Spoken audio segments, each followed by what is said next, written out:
Hey traders, it's Victoria from TRADEPRO Academy. I hope everyone's doing well today and welcome to yet another video. Now in today's video, we're going to be going over the top 3 swing trading secrets that I think no one really knows, but they really should know. So these top 3 swing trading secrets are secrets that good swing traders do know. They might practice them, but they might not be 100% aware of them. Now, these swing trading secrets are proven secrets that actually do work based on both macroeconomics, market internals, and also a mixed technical analysis. Before that, let's talk about the 3 main topics that we're going to cover in this video. We're going to be going through the technical analysis portion. Naturally, it's a huge area. We're also going to be going through order flow. Now, order flow is an aspect that can be applied to any market, and it really should be, because you actually see what the big money is doing at that point. And then finally, we're going to be talking about market correlations. We're going to talk about also quote unquote canaries, market canaries. So that's what I like to call them. Now, if you guys are excited for this video, please smash that like button, hit that subscribe button, and ring that little bell to notify you when we do go live.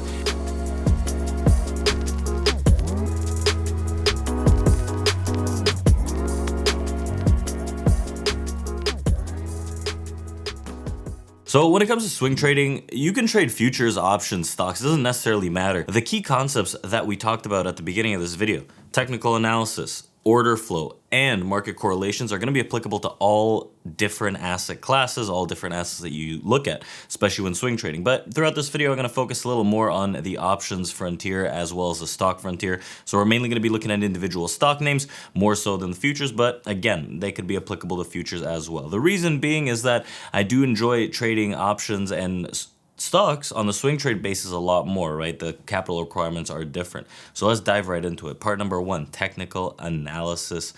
Swing trading secret that I think you guys should know. So there's 2 effective ways that I found that swing trades really pan out in terms of technical analysis. And the first is going to be the deep pullback into a large volume profile area.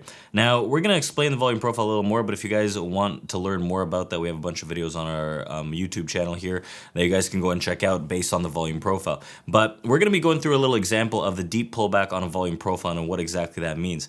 And then part number 2, the other aspect in terms of swing trading that I learned is very effective in terms of technical analysis is a key top break, whether it's a 52-week high, whether it's an all-time high, whether it's the most recent high. When you break a high, what happens at that point is that no one in the position at a new high is at a loss. So there's a euphoric feeling that actually pushes price to extend further than that high. There's a lot of traders out there that actually only wait for certain highs to be broken and add into those positions. They're more of momentum plays. So why don't we go and break these 2 down in terms of examples, and I have them right here on my nifty iPad. So let's dive into that. First things first, right? Let's talk about the deep pullbacks. We have AMD here on the screen. AMD on TradingView. Again, AMD is a semiconductor name here, and we're looking for swing trades, right? And we're looking for aspects that actually draw out the volume profile. The volume profile here being on the right-hand side. So let's see if we can scribble on this a little.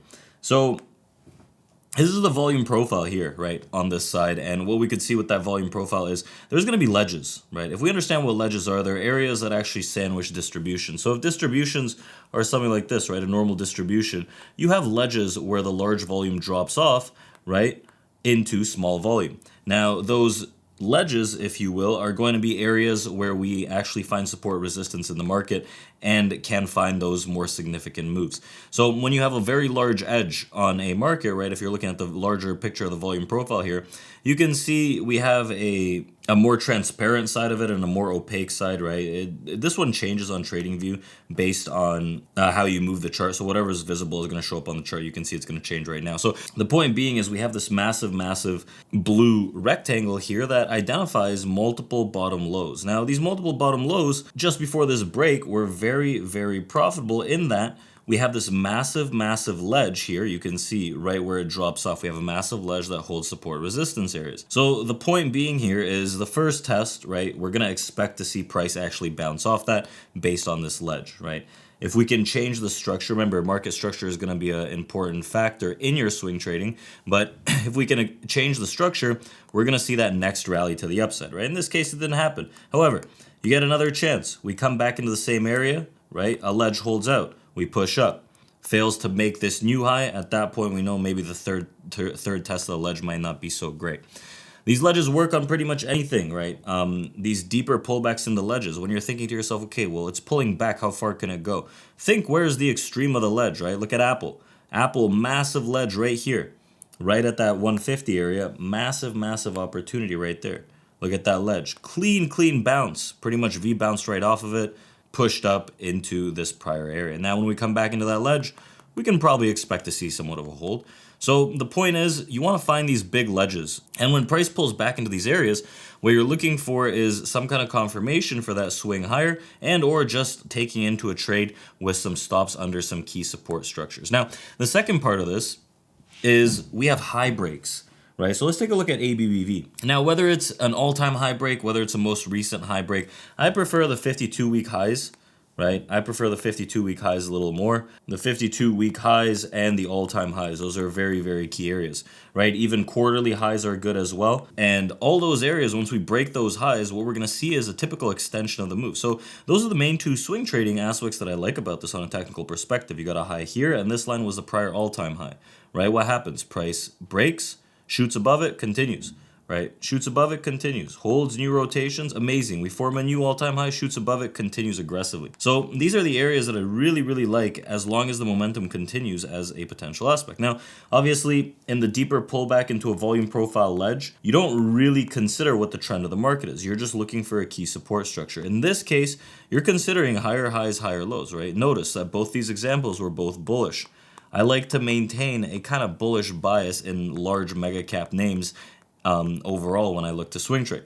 So let's dive into that. And if you guys want to know more about market structure, again, there's more videos on our YouTube channel about that. But generally, as long as we can hold for a bull, higher highs and higher lows, higher highs, higher lows. If we can hold higher highs and higher lows, and the higher low is no lower than the prior higher low, which is what we call the impulse leg, then we can confirm that this bull trend is going to continue and has a little more to the upside. So now that we talked about the technical analysis portion, we're going to go into step number 2 right here, and this is order flow. Order flow is one of the most important aspects that not a lot of swing traders actually talk about. Now, the incorporation of order flow, right, can be split up into both options and stocks. Now, I like to focus on the options aspect because it can drive and will drive a lot of the pricing, because options, right, complex positions can be and usually are purchased with shares included in those assets. So when it comes down to order flow, well, what I typically look at is going to be the unusual whales to give me a very generalized and good background on where the momentum is in a specific name. If something jumps out at me that's outwardly bullish, we go in, we check the chart, we make sure the technicals are A-OK, and we continue there. Now, there are a few aspects of order flow that I really, really recommend looking at. Number one, right, is going to be both stocks and options, doesn't really matter. You're going to be looking at dark pool or share activity, right? The actual amount of shares that were being bought on a specific asset over a continuous period of time, whether it's a week, whether you notice there's a lot of dark pooling going on Apple per se. You want to make sure that they're actually continuously buying shares and then look at the actual backing of the options. And then when you go into unusual whales, you have a few things to look at in terms of the options world. You have the open interest. Is there increasing open interest for calls that are bullish and that they expire in a few weeks out? Number two, you want to notice, is there strong bullish flow continuously getting into the market? Are they buying calls or are they buying bullish positions, right? Net positions that would anticipate a market movement over the next few weeks to the bull side, right? And then you're also going to be looking at things like the chart and like other aspects on unusual whales to kind of either confirm or deny that bullish bias. Now, we do have a video on unusual whales if you want to break down more on how to actually use that website, but let's dive into a step-by-step example here on Target on exactly what we're looking for in the areas of unusual whales to kind of give us a better background of what's going on, and then we're going to take a look at the chart as well. So Target is one of the names that we noticed that had unreal bullish flow that really stuck out to us, so we had to dive deeper into it. What was the open interest like? Are they buying it, right? Shares and dark pool orders. What is the overall flow on it? And is there going to be a few weeks of bullishness coming up? So let's dive into this and see exactly what we're talking about on our trusty iPad. So in terms of Target here, what we can see, this is the first image. This is going to be the dark pool orders, right? This is going to be the dark pool volume starting on Target. Now you notice this is the current week, right? It's late April, right? The week ending April 22nd. So we have this week, a shorter week right here, April 18th. 18th, I believe it was. April 18th or 17th, something like that. And then we have the prior week, which is the second week of April right here. So what we noticed is that all of a sudden, during this week, about 3 weeks ago now, or 2.5, you could say, is there was a very, very interesting dark pool long order. So what's going on right now is we notice this and we see, okay, there's a lot of shares being bought here. Now, with all these shares being bought, we want to see if that's going to be sustained buying. It's not going to be one blip of a day. And even if it is one blip of the day, that same day, you're probably going to see a continuation in the coming day, right? In the coming day or two. So we look at this and we think, okay, well, we have a key area. We understand the chart where we want to break. We just want to confirm if there's other order flow and if more volume is going to be bought in, right? More volume gets bought in because you can see, we can lay out what the average is, right? We can draw this like this, a little ruler, and say, you know what, somewhere here is going to be the average, maybe even a little lower, right? Let's say even somewhere in this area is going to be the average of the dark pool buying. And what we've noticed is, you know what, right here, massive day, which is maybe like 3 times the average. And the other day is probably 2x the average. So this one maybe even 4x the average, right? So the point is we're going to be looking at where we can see a lot of dark pool buying and is it above average. So now that we've identified that, great. We can break this down and actually look further into the order flow of target to see if there's more of whatever it may be, right? More buying, more whatever it is. So let's take a look at the other aspect of it. Now, this is another aspect. Let's start editing this again because there's a few things that I want to show you guys here. And we can see in this circumstance that we have the open interest increasing. We want to see where the open interest increases. We want to also take a look at the highest open interest decreases. We want to see increase by percentage, right? These are important, but also we want to go a few weeks out. So whether it's April like 18th that we're looking at this or April like 13th, it doesn't really matter at that point, right? Whatever the date is, we want to go a few weeks out and say, okay, in 2-3 weeks, is there a lot of interest, open interest and volume in this chart, right? So we're taking a look at this. This is April 29th, a few weeks out, and we'll see right here, right? We have a lot of open interest that's actually coming into this market for the 240s, for the 250s, right? There's a decent amount of calls and a lot of volume traded between 255 calls and the 260 calls, right? So there's a lot of volume being traded right there, and we don't know, is this going to be bullish, is this going to be bearish? We can dive into that a little more. What we also want to notice is the highest increases in OI, right, for a few weeks out are going to be the calls, right? May calls. Are they bullish, bearish? We can figure that out. But look at these massive increases.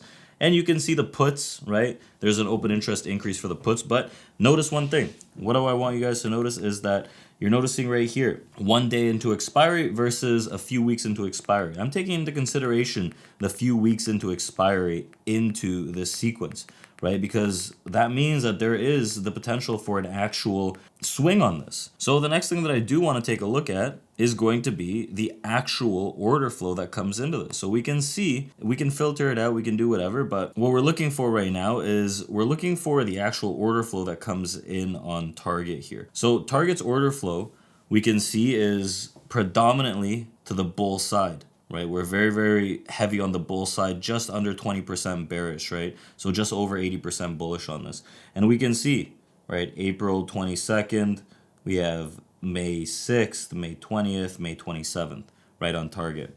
And we can see what the strikes that they're really liking are. So we have, this is the bull line, naturally the green line, and then the red line is going to be the bear line. We can see massive eclipse by the bulls already. So we're thinking about this and thinking, well, we have a few weeks, 4 weeks of potential bullishness in this name. So we noticed this from about April, I think it was like 12th or 13th, one of those days, right? We noticed that. So what we have in this is we'll look at the chart, right? We'll take a look at the chart and we noticed this very perfect little image. We have a volume profile shelf right here, right? And typically what happens at a volume profile shelf is we either reject it, or if we can get above, we're gonna look into the next distribution. So this shaped out perfectly for us because we saw amazing bullish flow, and we also saw that we were coming into a very key resistance at a really strong volume profile ledge, meaning if we can get above this ledge, above like 238, let's call it, right? We have a lot of flow between 255 and 260, which is somewhere here and somewhere here on target, meaning that we're going to accept within this distribution, or we're going to pull up into the top of that distribution at least. So we'll have a very good move of about, right, 15 to 17 points on this, making this an amazing swing trade. So with the order flow, we can break this down a lot cleaner, and we can understand where the open interest is. We can understand what the actual order flow is, where the shares are being bought, and also tie this in with the technical analysis that we now have learned. Finally, part number 3, let's talk about correlations here. This is a secret that maybe you might know, right? This might be one of the things that you did know about swing trading and some of the secrets, but I don't think so. I think this is one of the best kept secrets in swing trading. This is understanding how big money rotates in and out of sectors and how to find actual relative strength in the overall market and what to exactly look for. So correlations between markets and or sector rotation can be thought of as what would make the market strong and what would make the market weak. So if we know that the main proponent of making the market strong is going to be heavy buying into tech, because think about it this way, we're talking about technology names that are the majority holdings in the actual market. So if the S&P is about 30% of mega cap tech, right, the FANG, maybe not so much with Netflix anymore, but overall, if NASDAQ is 35%, right, heavy mega cap tech, then those individual names have the ability to single-handedly pull up the entire market. So that means if they are doing poorly, there is no way that this market is going to rally. So we have the main mega cap correlations. We look at Microsoft, Apple, Google, Amazon, Tesla, and Nvidia. Those 6 are my main mega cap tech correlations that will help me identify where the market strength is. If all of them are very weak, right? Or if the majority of them are very weak, if 5 out of 6 are weak, then I don't expect too much strength in not only tech, but the general market as a whole. Now there's other correlations as well, and there's a lot of other sectors that you guys have to know. In terms of other correlations, you can look at small caps like IWM and the Russell, it's the same thing. You can look at small caps, so they typically lead on the way up or down. They lead the whole market because they're more susceptible to actual economic and monetary policy changes. Then you have other sectors. You have the S&P 500. The SPY itself has 11 sectors within it. Those 11 sectors, let's see if I can name them. We have tech, financials, consumer discretionary. We have communication services. We have materials, energy, healthcare. So the SPY has 11 sectors within it, right? And each of these sectors gives you correlation in the market strength or weakness. Certain sectors do well in certain economic and monetary policy environments. For example, in an early cycle or a strong booming cycle, you're expecting tech to do extremely well with communication services, for example, and financials. In a poor kind of slumping environment, you're going to expect utilities to do well, you're going to expect healthcare to do well, and energy to do well. So, and of course, consumer defensive. So let's see if we can name all 11 of these sectors. We have consumer discretionary, utilities, real estate, healthcare, materials, consumer staples, industrials, financials, communication services, and also information tech or technology. So out of these 11 sectors, we can identify where the rotations are in and out of these sectors and actually identify the overall market strength. So what you can do with this with swing trading, you're looking at what are the strongest sectors, for example, right, that have been holding strength for the past few weeks, past few days, whatever it is, and look for the stronger names or the lagging names within those sectors because they're expected to do well. The big tech names, if they're doing poorly, then we know what sectors technically we should be looking at to find that actual strength, right? You can also look at correlations like the basic material correlations with like precious metals and also the VIX. So looking at these market correlations, you can get a much better understanding as to what exactly it is you should be looking for. So let's take an example out of our iPad here and see what we got going on. Now, I could make a whole video here on sector rotation. If you guys want something like that, do drop a comment down below on exactly what you need to know and exactly how to rotate in and out of sectors, finding that market strength and weakness, and giving you a very good insight on a macroeconomic perspective of what the market is expecting to do in the medium to longer term. So let's talk about the sector rotation in this case, and each of these sectors, right, we can put on a safe haven scale, let's call that. The safe haven scale in this overall market is from high to low. So a safe haven asset is going to be an asset that is ran towards in a time of fear or in a time of need in that, right? It's going to be a safe asset to have money parked into. So with that, right, we have levels of the safe haven scale. Now, technology is not going to be at the top of the safe haven scale, while on the other hand, you have consumer defensive, right, and utilities that are edging at the top of that scale. So we want to notice what sectors are doing well. Now, this is a website called breath.app, and you guys can go and check that out and see the different sectors, how the sectors are doing in the overall sector rotation within this actual chart, and it updates every day, and you can see, okay, what sectors are doing well. Now notice this, tech is the worst performing sector currently in this market, and at the top you have consumer goods, you have utilities, you have real estate and energy. These four, well, not necessarily all four, but these main three right here are super bearish, if you will, sectors, or very high on the safe haven scale. So what we could confirm from this market is that, you know what, like there's not real strength that's coming into this. I don't expect this thing to continue to rally. If anything, we could be looking for somewhat of a pull down, and then names in these sectors are usually going to do pretty well, right? Energy has been doing extremely well over the past year now. Well, not year, but since the start of the year. And you can see it down here, right? Utilities and energy have been sustaining the longest green runs, right? This is energy, this is utilities down here. They've been sustaining the longest green runs out of this market. So those are names that we want to be focused in, and there's individual stocks within those sectors that we want to be focused in. So how's that for a secret? Did you guys know about that in sector rotation, and especially what you were supposed to be looking at within that sector rotation? So I hope you guys enjoyed these top 3 secrets of swing trading: technical analysis, order flow, and market correlation with sectors and other things. If you guys really enjoyed this video, drop a comment down below, smash that like button, and we'll see you guys next time. You guys want me to make a sector rotation video and exactly what we're looking for in terms of market correlation macros to help you better understand the market, you drop a comment down below and we'll see you guys next time. So thank you and take care. But before I log off here, I want you guys to check out community.tradeproacademy.com, where you can find our free Discord, where we got updates in the mornings every single day, giving you guys the scoop on what exactly we should be looking for throughout that market day, and updates throughout the week and at the end of the weeks. So I'll see you guys in there. Chat me up.